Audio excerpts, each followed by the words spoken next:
Why, hello, everybody. This is Eric Vierethaler of Vierethaler Studios, here once again for the next episode of Sit Down by the Fire. I'm here with my next special guest. Please introduce yourself. Hi, Christopher Durand. I was Michael Myers, Halloween H2O, Ghostface, Scream 2. Awesome. Well, thank you so much for sharing that, and thank you so much for being here. My pleasure. Yeah, of course. And so anyways, my first question is, what made you decide that you wanted to pursue a career in the film industry? It was something that I think every kid dreams of if you're a fan of movies, but it was far afield for me. I had no family in the business. And then when I was in high school, my best friend, his mom was a famous actress, Nancy Kwan, and he got started doing stunt work, and I didn't really know that that job existed, but that's kind of what I did every day anyway, creating fights and doing gymnastics and playing, climb and jump and all that stuff. So when I found out there was a job you could actually do and keep doing all those things, it was perfect fit. Right. Cool. Well, awesome. I guess that there's an old time saying like that it was all fate, right? It was meant to be, yeah. Exactly. Yeah. And then, there's also that saying that, you only live once. And so you might as well should just go do what you love. Right. No, and that's the thing. By the time, because I started in stunt work, and by the time you get going in stunts, you could have a higher degree from college. So it is a commitment. It's not just a whim. Nice. Cool. Well, awesome. Thank you for sharing that. So, yeah. So, how do you feel knowing that you played not just one, but not just one, but two iconic horror movie characters? No, and it's kind of nothing I ever expected. I was in the right place at the right time for stuff with the right skill set. So there's a fair amount of luck. There's a fair amount of having been prepared. But I honestly didn't know what a big deal it was for Michael when I got that. I didn't realize the following. I wasn't allowed to see those as a kid. I was too young. Right, of course. And then I kind of didn't gravitate towards scary movies anyway in the general sense. So when it came along, I just didn't really know that it was a big deal. And I discovered it as I went, which was actually beneficial because I didn't worry too much about it or trying to live up to something that came before. Right, yeah, certainly. And yeah, and I mean, ever since then, you've done all these cons. And, in my own opinion, and you probably will agree with this assessment, the moment somebody asks you for your autograph, like, is definitely one of the biggest compliments that you can ever get. Yeah, no, absolutely. And what was funny is, like I said, I didn't know what a big deal, but while I was filming, if we were in a public space, which we were a couple of times, Hmm. people would come up to me and ask for my autograph, which it was like, okay. It was kind of my first clue that it was a big deal. Yeah, Um, and, certainly. and, and it's very weird at first because that's not a normal thing to happen to you in everyday life, right? Certainly, yeah. But then when I did a couple of haunted houses as a special guest or conventions and people are lining up, it's kind of overwhelming, but it's very, very flattering. Oh yeah, exactly. Yeah, like it just gives you that sense that you accomplished something, and then it just makes you feel so proud of yourself, and it makes the people in your support system proud as well. And it's just a very cathartic feeling. Yeah, and again, listen, the the movies have meant something to a lot of the fans. They really, really do enjoy these. They do enjoy them on an annual basis. They've held up. So it's flattering when somebody comes to the table and tells me, if I feel down, if I feel, depressed or something, and I put your movie in, and yours is one of the go-to movies. That's a pretty good feeling. Oh yeah, certainly. And well, one of the things that I've heard fans say about Halloween H2O is just knowing how that movie inspired them to overcome their fears, like about how Jamie Lee Curtis stood up to her fear of Michael Myers. And I mean, it's one thing like to stand up to your fear of like I don't know, like heights or spiders. But Michael Myers, that is a Right. pretty big, that's a pretty big thing to stand up to. That's a tall order, yeah. It Well, is. in story wise, it really made sense. And one of the reasons I like H2O is that she wasn't happy go lucky when it started. She was pretty messed up still. It was the 20th anniversary when everything happened to her. And now the stakes were higher because her son was the age that she was when it first all happened. So now she's not just worried about herself; she's worried about her kid, and that that's a big difference, and that's a big part of the courage she got to come back. It's like now, it's one thing to mess with me; it's another thing to mess with my kid. Exactly, yeah. And then, then at that moment, it's when Mama Bear comes out. Correct. Certainly, yeah. And while while there isn't anything wrong like with being known for playing Michael Myers, but yet, uh, but yet, but yet, but yet, your individuality and your and the legacy that you have also certainly does expand beyond that of Michael Myers. And so, I would just want to talk to you about the other things that you've done, like with your career. Like I also saw that you did Captain America: The Winter Soldier. How was that like? No, that was fun. I mean, we were doing a big sequence on the highway, and it ends up going off the bridge and the bus crashing. And then I was playing one of the bad guys, and we all come dropping in on cables and trying to get him in the bus. And I'm the last one. I drop in and land on the roof of a car, and I've got the minigun. So I got to shoot the big minigun, which was some outrageous number of rounds per minute. It's like 4,000 rounds a minute or something. And it cleared the area when I fired it just from sound alone. So, but that rig was about 120 pounds. Oh wow. Right. So it was not insubstantial. It was a tough job, but it was a very cool job. I mean, who gets to do that, right? I guess in one of the Marvel games, I became that scene became a Lego like reenactment for one of the levels. So that's actually really funny. Yeah. Oh yeah, certainly. And I mean, I can imagine that you feel accomplished, like knowing that something you did ended up becoming a Lego set. Right. It just became a Lego video. I don't know if it ever became a set, but they did it as a level on the game, which was really really funny. Um, Oh yeah. Now, but all that kind of stuff when someone makes a toy out of something you did, or it's a very noticeable moment in a film that stands out, then it's always really kind of cool. But Certainly. that was unexpected. I didn't know I was going to be doing the minigunner when I went out there. That kind of all developed as I was there filming other stuff. Awesome. Yeah. And I mean, knowing that that wasn't the first time that something you did turn into a toy. And I mean, considering that when you did Scream 2 and Halloween H2O, also knowing that those were turned into toys as well. Can you hear the truck? I'm sorry, there's like some banging going on. I could hear some banging, but it's really not, but it's really not too, but Okay. it's really not too bad though. Okay, cool. Yeah. No, I mean, the toy thing is really interesting because, I've got kids. And so if I've seen some of these things, I'll get them for them. Hmm. And I'll actually stick them away. I'll let them play with some of them and then stick them away. They're now grown, so it's not the same, but I'll collect everything that I see and keep it for them for later. Yeah, yeah, exactly. And I mean, like for all of your kids, just knowing that that is a way like to carry on your knowing that that's a way to carry on your legacy onto your own kids. Right? So it's really kind of cool. It's a very strange street cred they get at school for Papa being Michael Myers.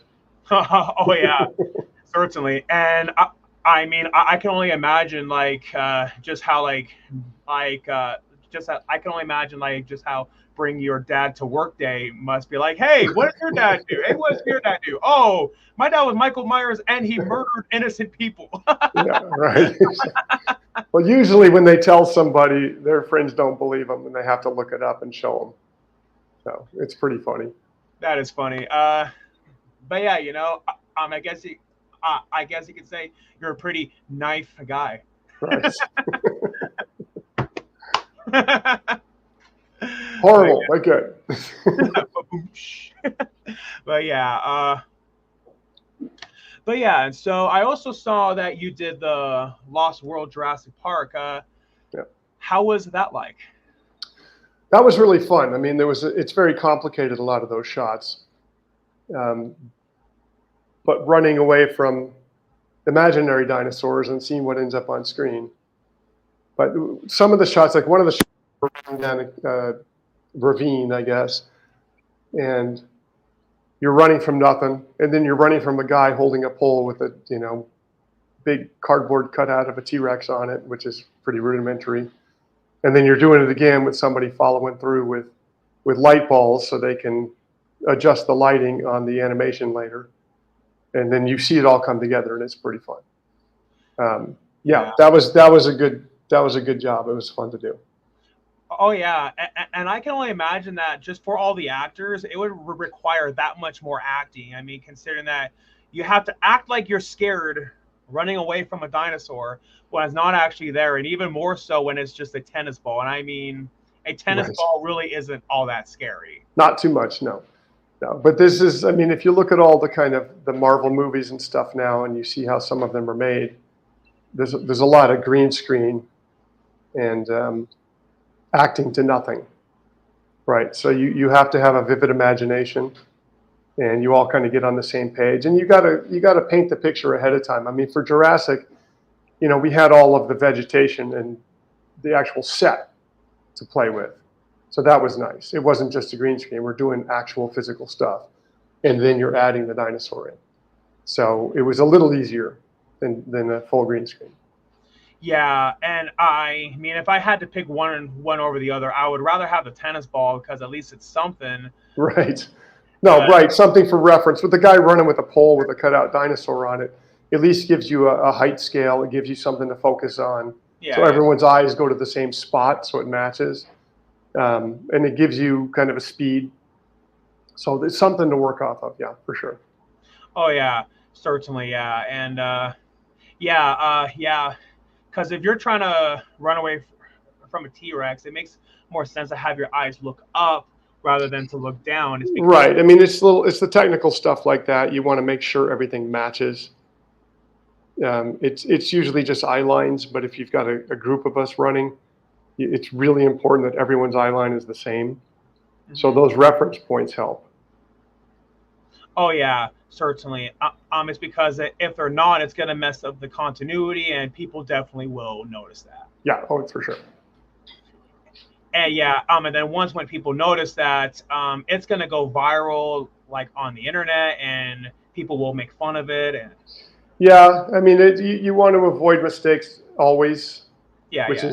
is tough in filmmaking sometimes because you shoot out of sequence. So it's very important to kind of pay attention to um, where you are in the story, so you know what level to play, so it builds through time and doesn't jump back and forth between an intensity and then no intensity and then back again.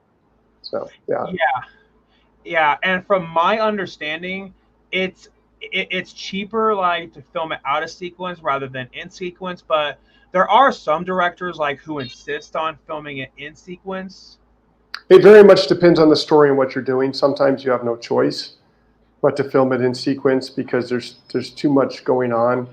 So, for instance, like with Captain America, we had to basically do that sequence in order when we filmed it because there's a bus crash, so you got to know where the bus is landing and position it, and you got to prep it. Then you have to prep the cars and make sure they're in the right position, and then we're up. So you've got to do that in sequence because you don't want to have destruction in the background that wasn't there yet. Because you filmed it. So and that's always really, really tricky to match. It's just easier to go ahead and do it in sequence that time. That way, when things break and fall apart and you leave them in place, it's established. Right? Yeah, certainly. So, but yeah, I goes back to what you said. Like it just really depends on the circumstances at hand. For sure. Certainly, yeah. So. Thank you for answering that. I also saw that you did Armageddon, like with Bruce Willis. How was that like? Armageddon was fun, but it was tough sometimes. The sets can be really tight, and then the actual space gear for some of that we did is very claustrophobic. They had actual sealed helmets with air and radio comms, and they're heavy. So you're moving around in this stuff that's kind of claustrophobic and heavy, and you're relying on other people to get you in and out of this stuff. Um, yeah, it's just tight spaces, heavy gear, hot. But at the end of the day, it's really, really cool because the sets are cool, and you're getting some really amazing shots like floating and whatnot. Yeah. Nice. And so yeah. Did you have any other did you have any other fun experiences like while doing Armageddon? Armageddon, yeah. I mean, I was part of the station when it's part of it's frozen over, and they have to go outside of the controlled atmosphere to where it's too cold, and then come back in. That was kind of a fun sequence to do. The station was kind of getting messed up at that point, so you're dealing with fire and sparks and little explosions and crawling through stuff. So, like I said, tight but fun. Um, that was mostly the stuff I was involved in with the cosmonauts and all that. Nice. Yeah. Yeah. Yeah. My first time seeing that movie was when I was in like the sixth grade. I actually was over at like my daycare center place at that time, and then they happened to have had it on VHS. Right. Yeah. Yeah, and You discover movies where you discover them, don't you? exactly, yeah, and yeah, like I first found out about Halloween because of a friend of mine at that time, and I actually never even heard of the Halloween franchise at that time. And then he told me that there's a horror movie called Halloween. I was like, that is so perfect. Like, it's just so perfect, like to make a horror movie out of that holiday. Right. No, it makes perfect sense. I'm surprised it took them that long to do it, but it has been a while since the first one, so they That did do it. They did do it pretty early on. Yeah, and especially considering that now it's a little bit confusing, knowing that there's three movies in the franchise called Halloween. Well, there's too many installations now with everything. I mean, when I did H2O, listen, the idea was to get Jamie back and to finish a trilogy. So it was considered the third in that storyline. So it kind of goes 1, 2, and then H2O. We didn't reference anything in between. That's kind of its own storyline. But listen, the fans love a lot of variety. They love all the different storylines. Some prefer one over the other. That's all good.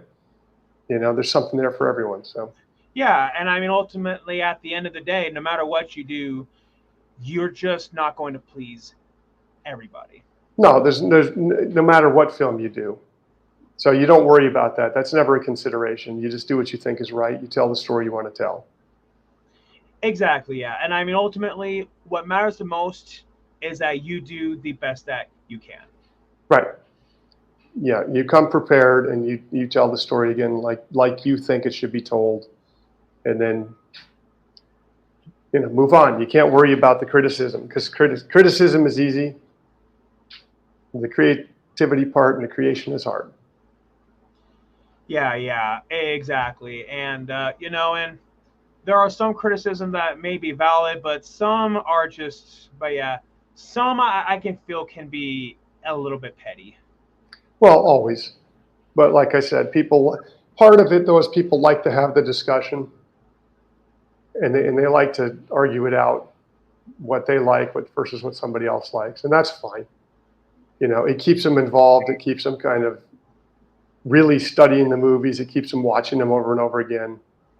And you watch people's opinions change through time. Hmm. They grow to appreciate something and realize, yeah, that's different than I originally thought or whatnot. And then as long as they're enjoying them. Yeah, yeah, Exactly. And I mean, people certainly like can grow over time. Yeah, and listen, your opinion changes over time, and it's all good. If some people don't like what I did, that's fine, because it'll play into something that one of the other guys did, and they'll like that version better. That's fine. None of Yeah. us worry about that. Yeah, yeah, exactly. And I mean, ultimately, what matters is that you did the best that you could. Yeah, no, you just tell the story well and move on. Yep.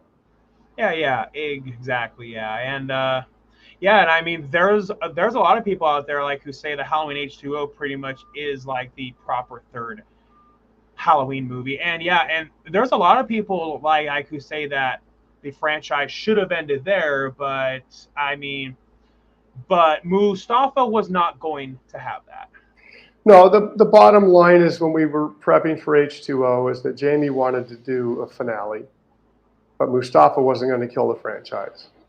So they had to come up with a device that allowed both.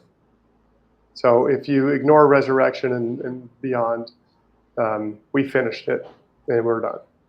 But again, it's business, it's show business. So he wasn't about to stop making these. So that's where we landed on the whole thing. But we knew that device before we even started filming.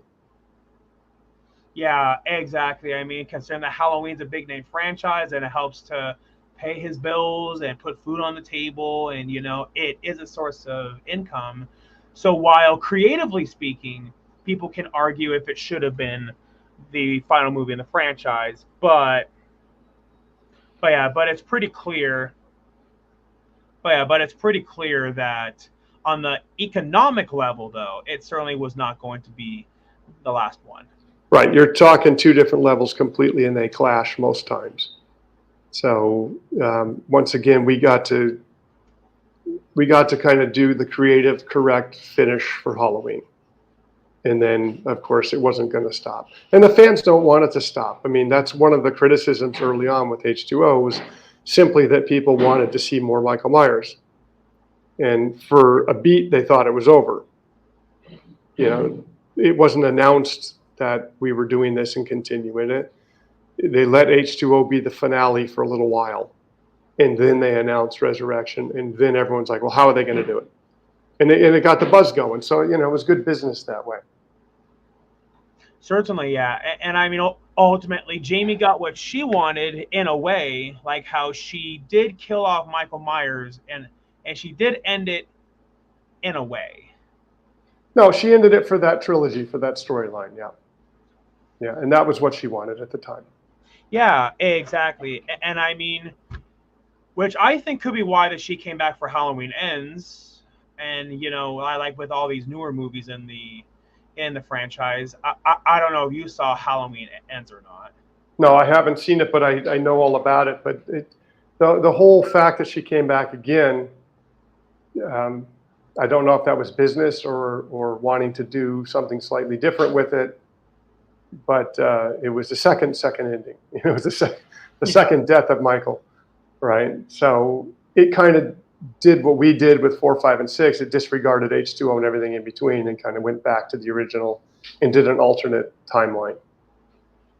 But the fans like that too sometimes.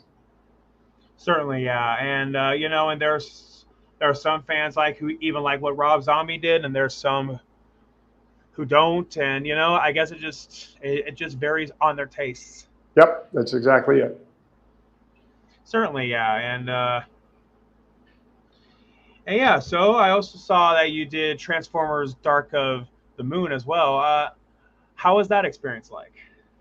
Those shows are chaotic because they're big. So there's a lot of moving parts on those.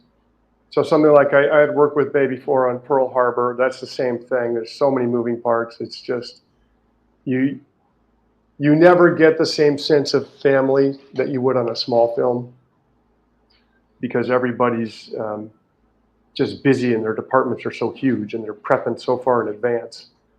So you kind of show up when you're supposed to and do your bit and have some fun and be safe and then get out of the way so they can keep going. So, and then with that said, in your own opinion, Do you prefer to work on bigger projects or do you prefer to work on smaller ones? Bigger projects can be fun because of the sets, the complexity of the set, sometimes the complexity of the shot. In general, I like to do like not low budget, but lower budget to mid range films. The Right. big blockbusters, sometimes you're kind of lost in the shuffle. Like I said, there's just too many parts going on, and the crew is just massive, and you just kind of you're just one cog in a massive machine. Whereas you're going to be much more involved and central to the process on a smaller film, and that's more fun. Nice. But yeah, and I mean, even the original Halloween, like back when that was first made, that actually was a low budget movie, and they had no idea that that would become what it became. And and so yeah, and so I can imagine that you must feel proud knowing that you were associated not just with one big name franchise, but yeah, but as far as I could tell, like you definitely have been a part of some big name franchises. Yeah, I've worked on anything from small TV shows to music videos, all the way up through some of the biggest films out there. And that's also one of the things that's fun because you mix it up. If it was always the same thing, I think it would get a little tedious. But the fact that we bounce between shows and between sizes of shows and how long you're on them, um, that keeps you on your toes and makes it fun. Oh yeah, sir. Oh yeah, so certainly so. And I mean, that would be like saying that you're going to have the same thing for breakfast, lunch, and dinner every day for years and years. I mean, eventually that would get tiring. Right. If you were on, say, a series, and you were a series regular and you did that for a decade, you'd be kind of burnt out by the end. Exactly. Although you've got steady work, and that's the flip side. So you're balancing those two things. Exactly. Yeah. And I heard that that's why that Mike Judge ended Beavis and Butthead like for a while. It's because he was doing it for so long, like that. Yeah, you just burn out. Yeah, you're too deep in the weeds. You want to do something different for a while. You need a break, or you just need to back off and look at it from afar, and then decide what you want to do. Yeah. Yeah, and I can only imagine that that's how Seth MacFarlane feels like doing Family Guy. Well, I, I mean, I'm what a great problem to have that you're so popular and it's so successful that you have that many years of work under your belt and that you're burned out on it, right? Exactly. Yeah. I mean, it's a double-edged sword. Well, like what you said, it's like, yeah, it's a great source of income, but eventually, I can. I mean, it varies on the person. I mean, there are people like Boris Karloff, like who embraced being typecast, and some, and some, and some just get really burnt out. Yep. No, and some people want to do a variety of things, and if they get typecast on a popular show, it's hard to break off of that. Um, but it's also, it's kind of the dream that people have going into this, that you can have a series of successful films or a TV series that goes for a long time that everyone really loves. So, like I said, a good problem to have. Certainly, yeah, and it all just varies on how you look at it, right? Yeah, yeah. So, out of curiosity, have any of your own kids like ever expressed wanting to act or to get into the film business? Not directly. Both of them are musical. They're good musicians. And Okay. they enjoy that. Uh, but that's the kind of thing you have to have a passion for it. You have to want to do it. It's the last thing I'm going to push anyone towards. I do push them towards doing presentations at school so they're not afraid to be up in front of people, which I think is just useful in life. Uh huh. So they've done that and they're very good at that now. But if they don't want to do something creatively like an acting part, then the last thing I'm going to do is expect them to do it or push them to do it. Right. Yeah. Certainly. It's because that if you're going to do anything in life, it should be because you genuinely want to do it. Yeah, it has to be your passion if you're going to really succeed. Yeah, Yeah, exactly. Yeah, and I certainly do appreciate like you doing that for your own kids. yeah. If I can help them out, if they want to do it, I will. If they don't want to do it, it's totally fine. You just want them to be happy and successful in what they want to do. Yeah, yeah, exactly. Because life is way too short to just not go do what you love. No, exactly right. So yeah, and so with that being said, like about your kids being into music, like do they have their own bands?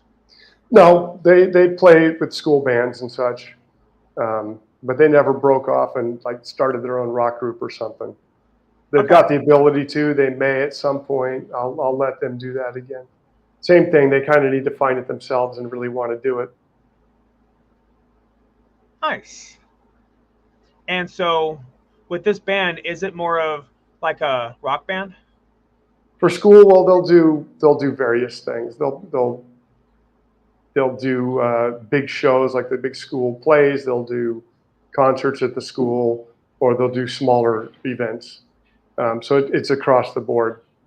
And they'll learn a song or two, and they'll greet people in the morning showing up for special events. They'll do, like I said, like the whole concert for the entire school. And sometimes they have small parts, sometimes they have bigger parts in it. But um, again, they need to find that and want to do it for anything. Oh yeah, Cert- certainly so. Well, I definitely wish your kids the best of luck on all that. Thank you. Yeah, yeah, yeah, yeah. Of course, anytime. And yeah, and I just want you to know like that both you and your kids definitely do have my support. Appreciate that. Yeah, yeah, certainly, of course, anytime. So I also see that you also did Talladega Nights, like with Will Ferrell. Yeah, How was that like? quick. So that was right when my son was born. I had to go home. So I was just there for a heartbeat, literally, and then I turned around and came home because he was born early. Um, and then I could have gone back out, but I didn't because I was just helping take care of him. Yeah, Yeah. which and I mean ultimately, yeah, work Pri- is priorities. Yeah. exactly yeah. Like wow, work is important, but family always comes Yeah. first. Always first. Exactly right. Certainly, yeah. Well, yeah, and I mean I can imagine that that was not expected. Like to have your kid like be born sooner than you thought. Yeah. I mean, you just roll with everything like that. There's not much you can do about it. You adapt, just like everything in life. So, Yeah, yeah, exactly. I mean, ultimately, you just got to learn to adapt to situations like a chameleon. exactly right. Yeah, yeah. And so, You want me to show you what I'm working towards now? yeah, go right ahead. So, got a film we're working to fund. We had funding before, but COVID kind of screwed everything up. Oh, I'm sorry. Um, this handsome guy will be me. Ooh, It's a show called The Haunting of Darkenwell. If you go to darkenwell.com, all one word, darkenwell.com, you can look it all up. But we have a whole bunch of masks that will be used in the film. And we have, let me lean over here, issue 1 and issue 2, where am I going? Of a graphic novel. So even though we got kind of shut down because of COVID, we bounced back and just kept going with all this stuff. So we got all the masks done and sculpted and ready to go. Our scripts are all in line. Um, we're releasing issues every 2 months for the graphic novel. We're doing it as a comic first. And then hopefully we're back up and funded soon. awesome. Well, Yep. yeah, and yeah, and I mean, if you're ever gonna do like a Kickstarter or anything, I definitely can share that. I think we're going differently to start. Okay. Um, we're going back towards the initial investors that we had. So hopefully it's all up and running. It's in process. How's that? We've got all our ducks in a row, so we're ready to go. Awesome. Well, I mean, it sucks that COVID happened, but I mean, COVID really messed up things for everybody, though. Well, it just changed the timing. We didn't stop. We're not going to stop. We'll get all this out there. And like we said, just adapt to your situation. It's the same thing. yeah, exactly, yeah. And I mean, ultimately, if you really want it that bad, you'll be persistent and you'll wait on it. So yeah. Well, and the feedback has been phenomenal. So I'd urge everyone to kind of go to the website and take a poke around.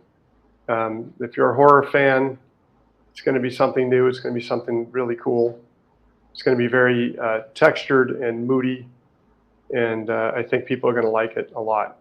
Oh yeah, certainly. And so, do you have any idea when you're going to start to film that? Not yet. This is all just back up and running at this point. So we're just pushing it out there. We want the more, um, I guess, the more awareness of it, the better right now. Um, and we've just taken all the time to get everything figured out and worked into position, so we're ready to go. And now we're back in talks for money again. Nice, So we awesome. had we had it before the graphic novel was done at all, and before all the masks were done. So we should be up and running again soon. Nice, awesome. Well, do you have any? I mean, it might be too early to ask, but do you know if that's going to go on if that's going to go like direct to DVD or to theaters or what? It's intended for theatrical, yeah, Awesome, yeah. So awesome. we're in process. I'll leave it there. I won't talk much more about it. But like I said, go and explore a little bit on the website, and there's information there that's maybe easier to digest than me spitting something out real quick. Um, but lots, and you can take your time and really look at everything. But they're all custom masks, and the artwork is really really well done, and the issues. I mean, it's pretty amazing stuff. Very proud of all of this and be part of that team. Oh yeah, certainly. That, and you said the name of the website is called what again? Sorry, Dark and well. Dark Here, and Well. and you see it right there, dark and Okay, well. Dark and Well. Okay, yeah, I definitely will share that. Yeah, take a peek. I do need to get off, unfortunately. Okay, that's fine. And so yeah, so yeah. Besides that, is there anything else that you were wanting to promote? Well, I'm going. I'll be in Denver for Mad Monster Con in a couple of days. I'll be in Manchester, England, the weekend after. I'll be in Pittsburgh for Steel City Con at the beginning of December. So I'm out there bouncing around doing this stuff, and then we're also releasing, like I said, each issue. Like issue 3 will be out in early December. So right now we're focused on this, getting up all of our parts lined up, get the machine oiled and running. Okay, cool, awesome. But yeah, thank you so much for sharing all that, and I certainly do appreciate you taking time out of your day to be here. And I hope you have a fantastic rest of your day. Hey, have a good Halloween, everyone. You Thanks as so much well. for having me. Yeah, of course. And I certainly hope I can have you on again. That'd be lovely. Thank you. Of course, have a fantastic day. You too. Thanks. Bye. Bye bye.